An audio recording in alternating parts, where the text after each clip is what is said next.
Assalamu alaikum. Today the topic of my discussion is drugs for constipation and laxative classification.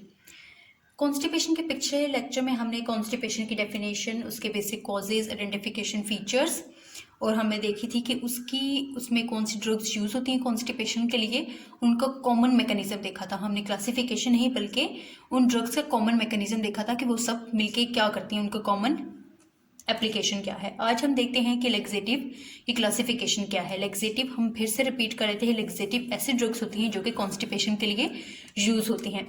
तो सबसे पहले इनकी classification में कौन सी ऐसी ड्रग्स हैं, तो सबसे पहले आ जाते हैं हमारे पास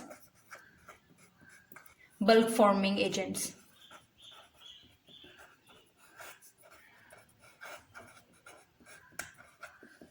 अब ये ऐसी ड्रग्स हैं जो कि जब हम लेते हैं और वो जीआईटी और इंटेस्टाइन में जाती हैं तो वहाँ से जो है वो बहुत ज़्यादा वाटर एब्जॉर्ब करती हैं।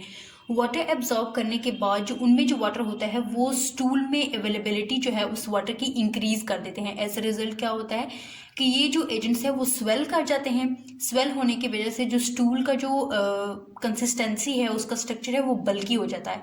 बल्कि होने की वजह से जो है उसकी प्रोपल्जन जो है, प्रोपल्सिव मूवमेंट है, पेरिस्टाल्टिक मूवमेंट है, वो जो है वो इंक्रीज हो जाती है, जिसकी वजह से स्टूल जो है वो इजीली एलिमिनेट आउट हो जाता है। सबसे पहले क्या करती हैं कि ये एब्जॉर्ब करती हैं वाटर को इन जीआईटी एंड इंटेस्टाइन।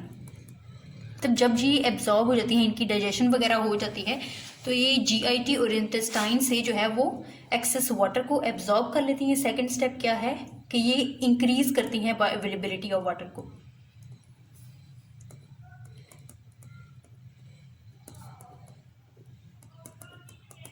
अब जब ये बायोअवेलेबिलिटी ऑफ वाटर को इंक्रीज कर देती हैं स्टूल में, तो जो है ये स्वेल कर जाती हैं।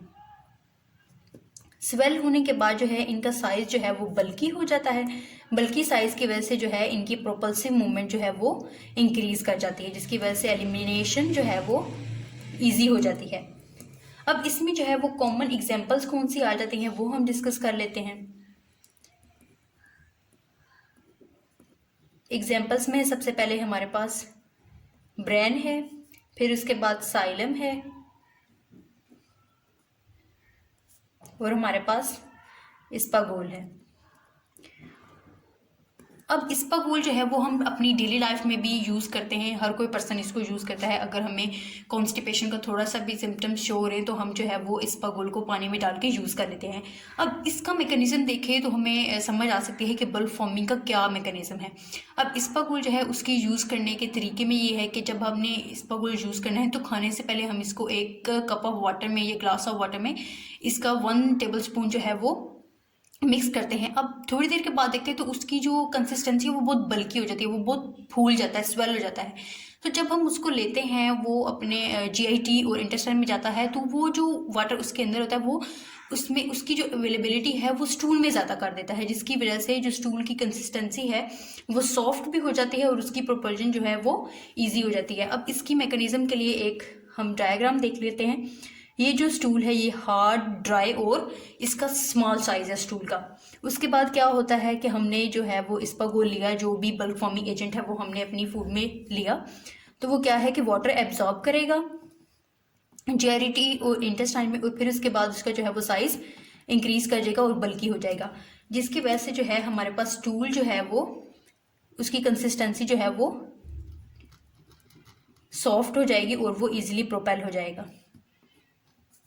ये हो गया हमारे पास बल्क फॉर्मिंग एजेंट, इसीलिए इसकी कंसिस्टेंसी जो है वो बल्क हो जाती है, इसी वजह से इसको क्या कहते हैं, बल्क फॉर्मिंग एजेंट्स।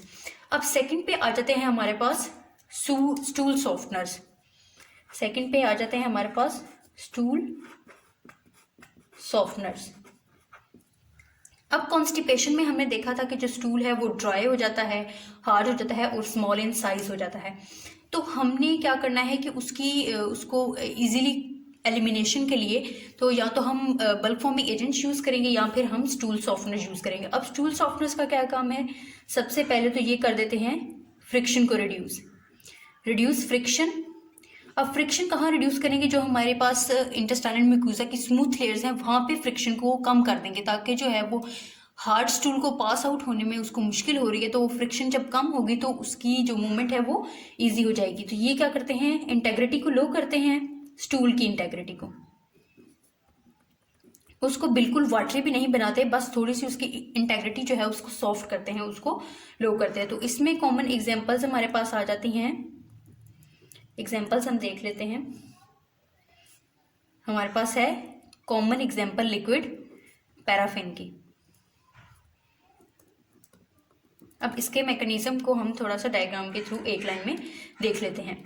ये हमारे पास स्टूल है और उसके बाद ये हमारे पास, इसने जो है वो जो वाटर को है वो अपनी तरफ अट्रैक्ट करता है या फिर अब ये देख रहे लिक्विड पैराफिन है, तो ये हमारे पास नेचर में हमारे पास विस्किस है और स्टिकी है।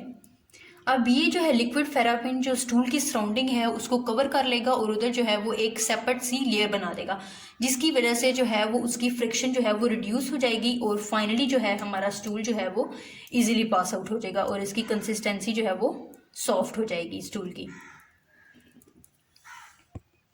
इसके बाद आ जाते हैं हमारे पास ऑस्मोटिक परगेटिव। अब इनके नाम से ही शो हो रहा है कि ऑस्मोसिस का क्या मतलब है कि वाटर को अट्रैक्ट करते हैं। सबसे पहले क्या करते हैं, वाटर को अट्रैक्ट करते हैं। वाटर को अट्रैक्ट करने के बाद जो है वो ये जो वाटर है वो स्टूल में उसकी अवेलेबिलिटी को इंक्रीज करते हैं।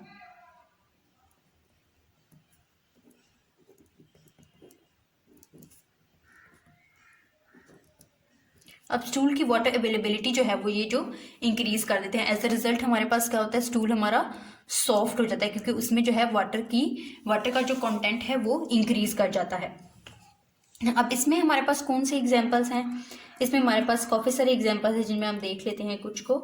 मैग्नीशियम सल्फेट है हमारे पास, फिर उसके बाद हमारे पास है मैग्नीशियम हाइड्रोक्साइड है, इसके बाद है हमारे पास मैग्नीशियम हाइड्रोक्साइड, सोडियम सल्फेट और लैक्टोलोज। अभी इनके अलावा भी हमारे पास काफ़ी सारे ऑस्मोटिक परगेटिव हैं। अब इनका मैकेनिज्म क्या है कि ये हमारे पास स्टूल है, इसके बाद क्या है, स्टूल जो हमने जो भी एजेंट लिया ऑस्मोटिक परगेटिव जो है उसकी सराउंडिंग में जो वाटर है वो उसको अट्रैक्ट करेगा।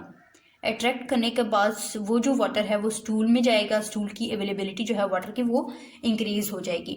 अब स्टूल की जो है वो वाटर अवेलेबिलिटी इंक्रीज होने के बाद क्या है कि वो स्टूल जो है वो सॉफ्ट हो जाएगा और उसका जो टेक्सचर है वो फ्लेक्सिबल सा हो जाएगा, जिसकी वजह से है जो उसकी प्रोपल्जन जो है वो ईजी हो जाएगी। ये हो गए हमारे पास ऑस्मोटिक परगेटिव, स्टूल सॉफ्टनर और बल्क फॉर्मिंग एजेंट। इसके बाद आ जाता है हमारे पास स्टिमुलेंट परगेटिव। अब स्टिमुलेंट परगेटिव इसके भी नाम से विजिबल हो रहा है कि स्टिमुलेंट परगेटिव क्या करेंगे, स्टिमुलेट करेंगे हमारे पास इंटेस्टाइनल पार्ट को, ताकि वो जो है हमारे पास स्टूल को आगे प्रोपेल करें। हमारे पास क्या करेंगे, प्रोपल्सिव एक्टिविटी को जो है वो इन्हांस कर देंगे। एज अ रिजल्ट हमारे पास क्या है, हमारे पास स्टूल की जो मूवमेंट है वो इंक्रीज हो जाएगी। अब इसमें जो हमारे पास डायग्राम के थ्रू क्या है कि हमारे पास ये जो है हमारे पास इंटेस्टाइनल की वॉल्स आ गई, ये हमारे पास स्टूल है। अब ये जो हमारे पास स्टिमुलेंट परगेटिव होंगे वो इस पे प्रेशर अप्लाई करेंगे, उसको स्टिमुलेट करेंगे ताकि वो स्टूल को आगे मूव करने में आसानी हो। तो एज अ रिजल्ट हमारे पास स्टूल जो है वो एलिमिनेट आउट हो जाएगा। अब ये जो हमारे पास जो भी ड्रग्स है स्टिमुलेंट परगेटिव है या हमारे पास स्टूल सॉफ्टनर्स हैं या हमारे पास बल्क फॉर्मिंग एजेंट्स हैं, कोई भी हमारे पास एजेंट्स आ जाते हैं कॉन्स्टिपेशन के लिए, तो इनको जो है प्रेगनेंसी में अवॉइड करेंगे। सबसे ज़्यादा जो है वो हम स्टिमुलेंट परगेटिव को अवॉइड करेंगे प्रेगनेंसी में, इसको हम प्रेगनेंसी में यूज़ नहीं कर सकते। ये हो गई हमारी क्लासिफिकेशन। एज अ रिजल्ट हमने एक एक लाइन में इनका मैकेनिज्म भी देख लिया, लेकिन हम इसका जो प्रॉपर मैकेनिज्म है वो इंशाल्लाह नेक्स्ट वीडियो में जो है हम बारी बारी इनका डिस्कस करेंगे। अब एक डायग्राम के थ्रू हम इसको देख लेते हैं कि ये चारों जो हैं कैसे जो है वो स्टूल को आगे प्रोपेल करने में हेल्प आउट करती हैं। अब इस डायग्राम में देखें तो सबसे पहले क्या है, हमारे पास बल्क फॉर्मिंग एजेंट से उनका क्या काम था कि वो स्टूल के साइज को जो है वो इंक्रीज करें, उसको बल्की बना रहे हैं। एज अ रिजल्ट हमारे पास क्या है, जो स्टूल की प्रोपल्सिव एक्टिविटी है वो इजी हो जाएगी। अब सेकंड पे क्या थे, सेकंड पे हमारे पास सेकंड पे थे स्टूल सॉफ्टनर्स। अब उनका क्या काम था, या तो वो फ्रिक्शन को रिड्यूस कर रहे थे और सराउंडिंग में जो है वो स्टिकी उसको कर रहे थे, जिसकी वजह से जो है फ्रिक्शन रिड्यूस होने की वजह से स्टूल जो है वो इजीली मूव हो रहा था।